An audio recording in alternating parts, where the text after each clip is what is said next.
Hey everybody, this is my thoughts on the closed beta for Mirror's Edge Catalyst. This is the upcoming sequel of sorts to Mirror's Edge. It's actually, I think, a reboot or a prequel, one or the other. Regardless, it's developed by DICE and published by EA, and it's set to release in June on PC, Xbox One, and PS4.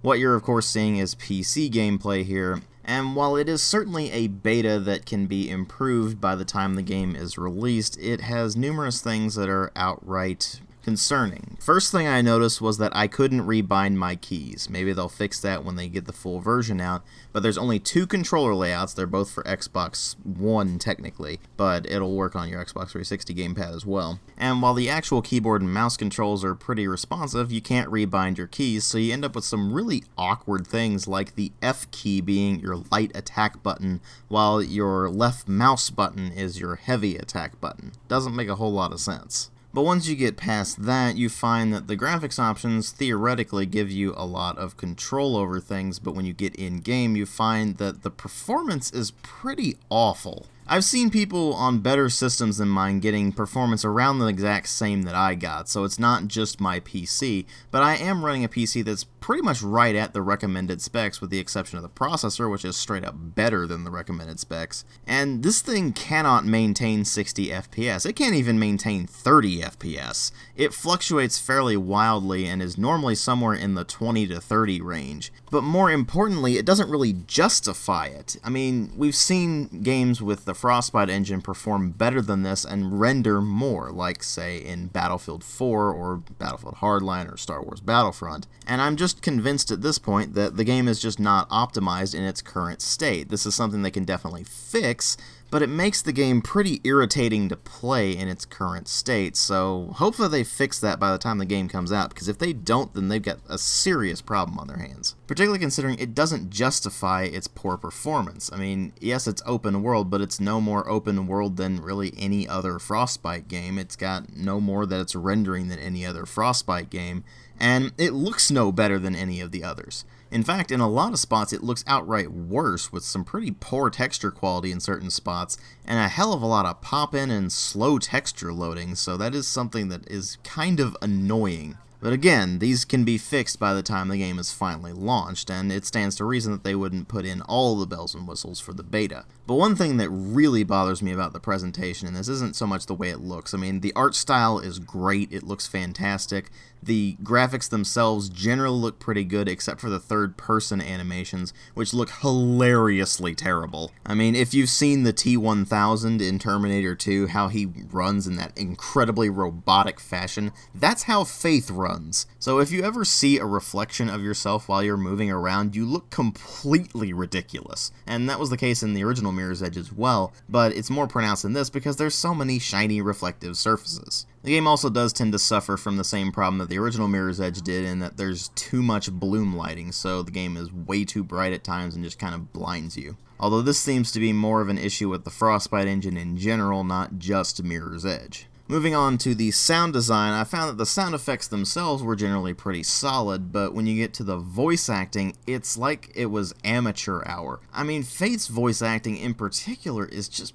frankly pretty awful in this. She never really has the proper emotion for the particular situation at hand. She never really gets into it. It actually sounds like she's bored half the time. And while it's entirely possible that this is placeholder, I seriously doubt it this close to the game's release. And it's not just Faith that has problems with this. The other characters also are incredibly bland, uninteresting, and frankly pretty boring when you get down to it, and their voice acting reflects that. They're just bored. It's like they don't want to be there. Makes it really hard to get attached to anything that's going on. Then there's the soundtrack, which is definitely fitting for a Mirror's Edge game, but I haven't run into anything in particular that screams, this is the game's motif. I mean, the original Mirror's Edge had a very specific tune that was definitely its motif, and then you get to this and it doesn't seem to have one, but that remains to be seen. I mean, the full version of the game could have a definite motif that gets played frequently and is like, okay, this is the actual main theme to the game. So we'll just have to wait and see on that, I suppose.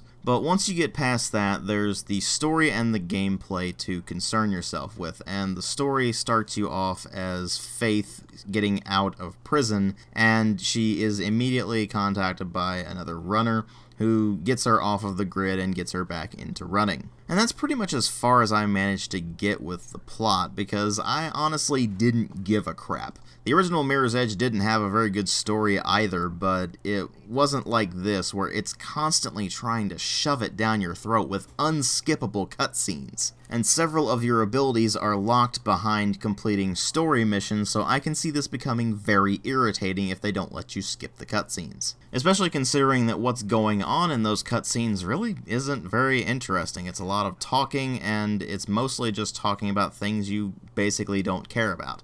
I mean, you can't really care about Faith because she is introduced as just a bad egg from the start. She's basically just introduced as reckless, and that seems to be her sole defining trait thus far. It may change throughout the course of the game, of course, but right from the get-go, you're supposed to care about this character, but you just can't because you haven't been given the appropriate time to bond with her. Similarly, you're supposed to have some sort of care for these friendships that she has with all these various runner characters, but you just can't. Again, you are not given enough time to bond with these characters. It's basically all in the past, and it just assumes that you're going to care because the game tells you to.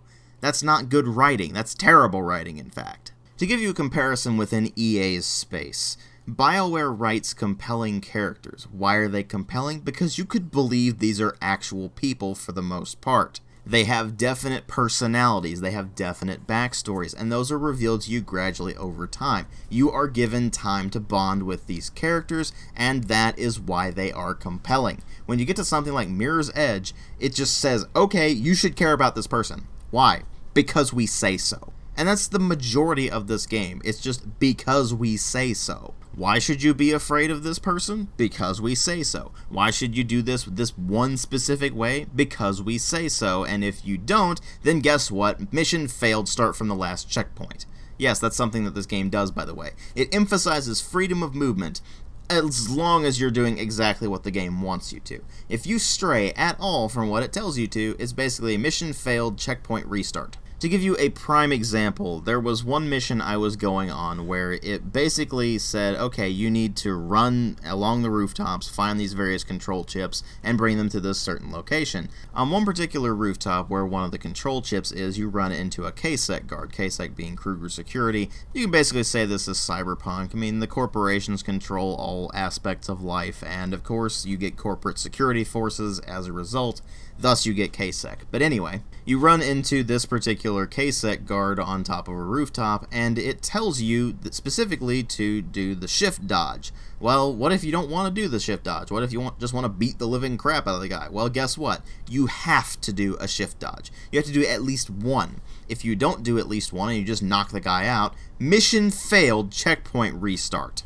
It is incredibly patronizing to run into this kind of crap, and you also run into it with regards to the runner vision, which was something that was in the original Mirror's Edge as well. It basically highlighted certain surfaces in red or blue or green and said, hey, this is something important that you can basically jump on and climb on and things like that, because, you know, it's good to point out things in the environment to say, hey, this is actually something you can interact with versus something else that you can't. This same thing is in Mirror's Edge Catalyst, but they take it a step further. If you don't have it in classic mode or outright turned off, it explicitly gives you a path to follow, with a glowing red trail with a runner echo showing you exactly what you need to do, with exact button prompts in the specific locations where they need to be pressed. It is obnoxious. I mean, the original Mirror's Edge wasn't exactly a particularly difficult game as long as your controls were responding correctly, but this just makes it painfully easy.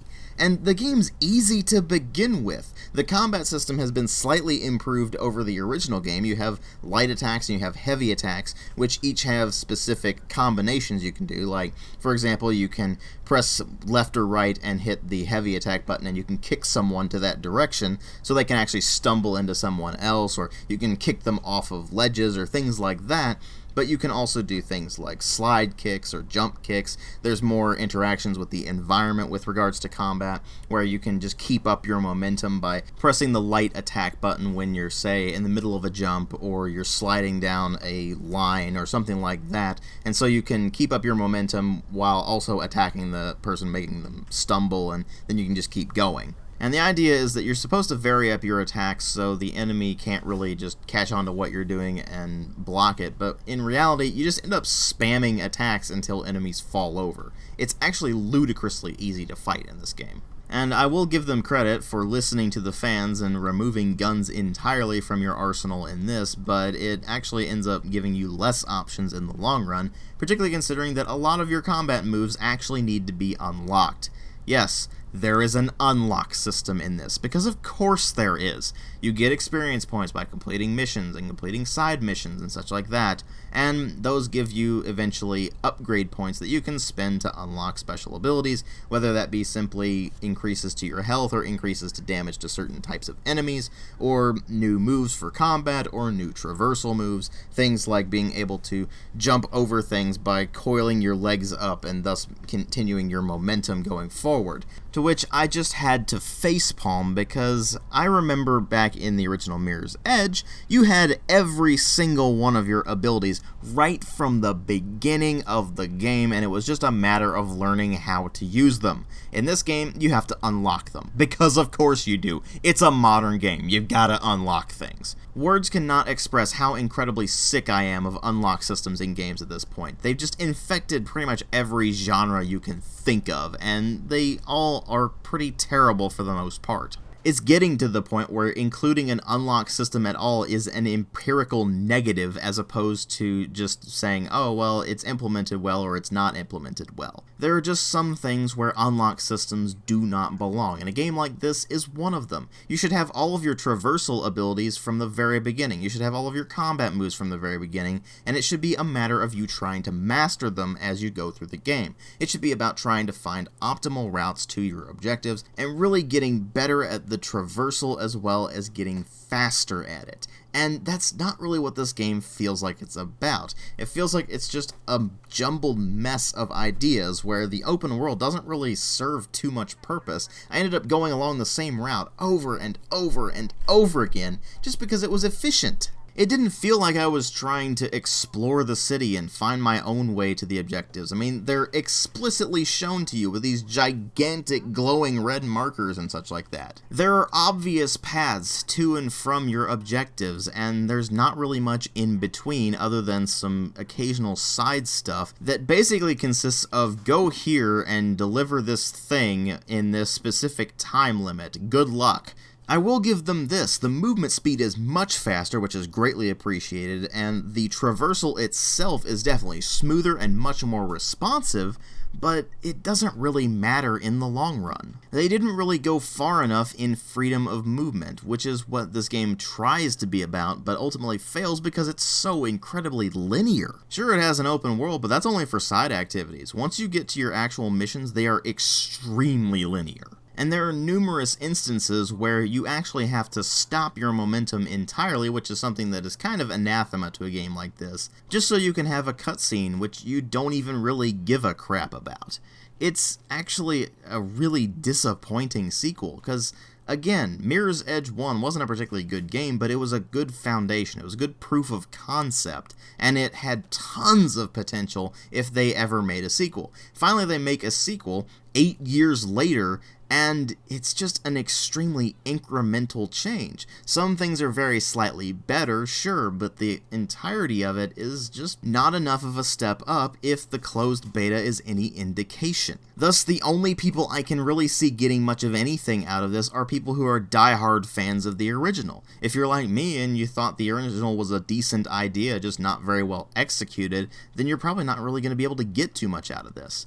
Obviously, it's a beta. It can definitely change in the time between now and when it actually launches, but I'm not really holding my breath. I'm not really looking forward to this game. I do certainly plan on reviewing it when I get the chance, but I'm not sure when that'll be. It just depends on when I manage to get a copy. And in case you're wondering, yes, I am going to be doing a redux on the original Mirror's Edge. I'm going to be doing it right around the time that Catalyst is released, whether or not I manage to get around to reviewing Catalyst around that time or not. But overall, I'm just incredibly unimpressed with what I've seen in the closed beta thus far, and unless they manage to do some pretty serious improvements by the time this thing comes out, I can't really see this being much more than a disappointment.